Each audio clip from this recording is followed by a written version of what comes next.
Good day, ladies and gentlemen. Today we're going to be installing some air ducts for our brakes on the Ralliart.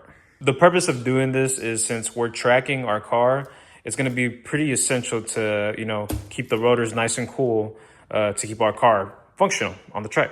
And I kind of already messed with the passenger side just because I heard it was kind of difficult to fit these hoses to route through into the rotor. Just some reading I was doing on the Evo X forums, but I was able to figure it out with a little bit of work of some zip ties, and I'll kind of go over that side and we'll see how we do the driver side. So that'll be your first in this video. So as you can see, we're looking under the passenger side, and you kind of see how this was routed. Where the fog light would go, we installed a 2.5 inch flange adapter. And then you see it routes right under here to the toe ring hook thing, and over here to the bracket, and then right here, right under the CV axle. And so the clearance looks kind of small, but once the car's on the ground, the CV axle gets pushed up because of the suspension and the weight of the car, and the clearance is actually quite a bit better. And right now it's not currently connected. This is more of a test fitting, and I was able to drive this for a couple days and haven't really had any issues. Originally, I was gonna go with a 3-inch hose, but then since I started reading about the clearance issues, I decided maybe to try a 2.5, and it seems like it's a way better fit, and there's still quite a bit of airflow. All right, in our case, we ended up getting two of these 6-foot silicone fiberglass hoses. You want to make sure you actually do wear gloves because, fiberglass.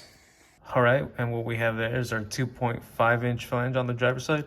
And what you might notice is that the edges are kind of bent. And so I used a heat gun there just to kind of help mold the flange around the fog light opening.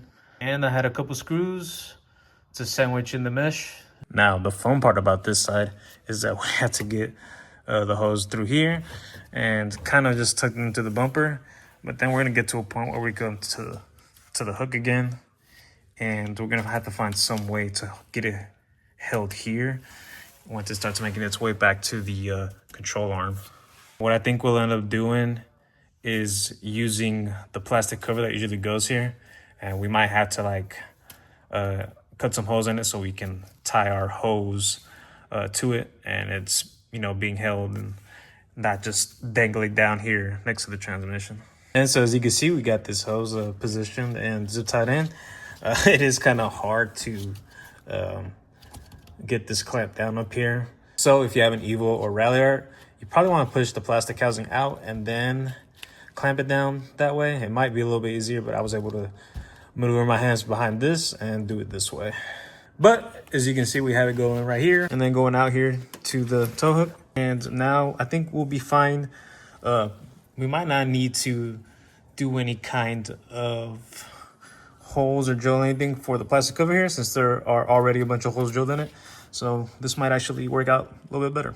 So we put the plastic cover back on, and it does look like we had to cut some of the plastic off. I cut a little bit too much. So if you're doing this, you could probably cut it less off and make it look a lot cleaner than me.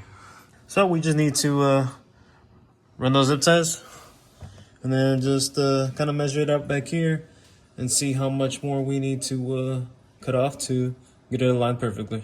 All right, and we got everything zip tied and routed, and I kind of had to go under the tray here. And I did end up just using normal zip ties, not too worried about the heat here. If something happens, we got lots of covers, so I think we'll be all right with the zip ties. And then up here, it's held down pretty well. We got some good clearance. Like I mentioned before, once the car is down on its own weight, there's gonna be a lot more clearance here between the axle and the hose. Now we just need to do this other side, double up on zip ties, all black zip ties, and I think we'll have a clean install for our air ducts. All right, and we got the plastic cover installed on the passenger side. And of course, we did have to cut a portion of the cover It's gonna be inevitable if we route the hoses this way, and I had to do the same, the same thing for the driver's side. And just to give a brief recap, we got a 2.5-inch adapter. We also got some mesh, and then we sandwiched the mesh between the adapter and the housing for where the fog light was. As we get into the car, you see we have our silicone fiberglass hose that goes from the fog light and onto the inside of the front bumper. And then we maneuver our way next to the SST transmission. And eventually, we get to our rotor. So from the driver's side, we move to the passenger side. And as you can see, it's the same concept, same thing.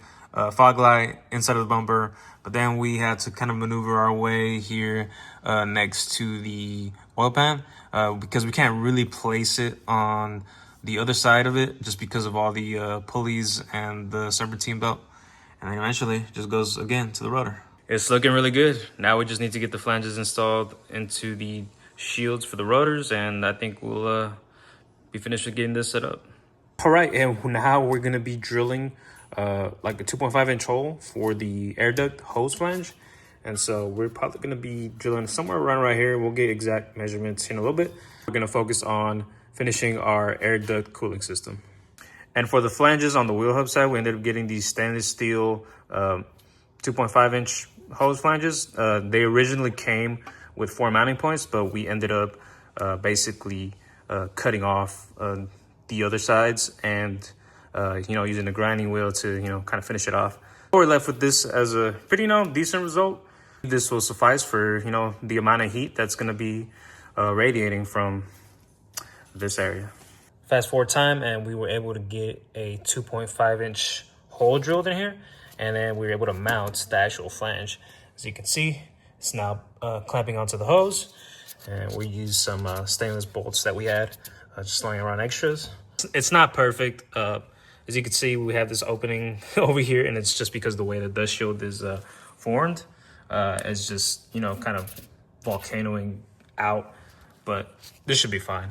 And you can see the hose right there attached, and then you can see where it's kind of touching the boot. Again, once the car's on the ground, there's going to be a lot more clearance between the boot for the CV axle and the actual hose, that's going to our rotor. And as you can see, we have plenty of clearance for our rotor and those bolts in front of the dust shield. So I think we're good on that part too. This side is pretty much done. So we'll just finish a couple things here and take care of the other side. And finally, we got the passenger side finished. We got our final touches and everything, and now it's complete. So real quick, let's push some air through. That's barely pushing.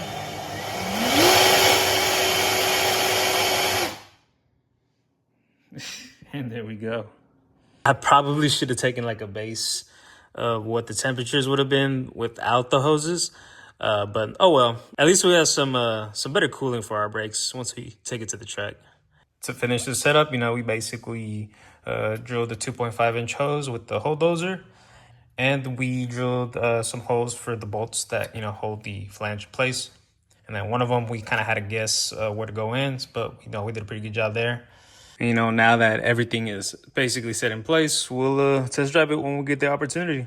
Yeah, we still got the calipers and new brake pads and rotors to go, so thanks for watching.